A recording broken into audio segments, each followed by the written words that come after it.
Looking for a non-alcohol disinfecting wipe that you can use to disinfect your TouchPoint surfaces all throughout the day, even if you need to be disinfecting TouchPoints hourly.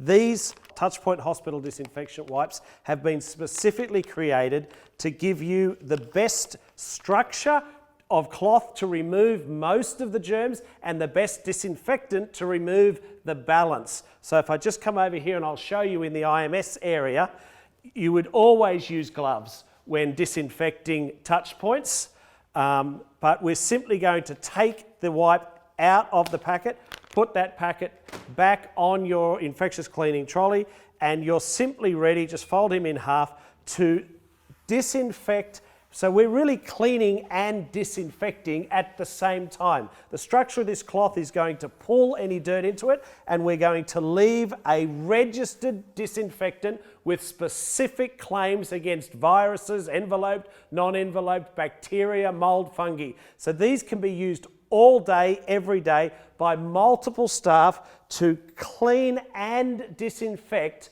your TouchPoint services. So always use gloves, simply take it out of the packet, and always discard in the correct waste bin after use. These wipes have 25 wipes in each packet. The reason there is only 25 wipes is so that they are consistently moistened with the right amount of disinfectant, and there's 12 packets in each carton. So they're available from your distributors now.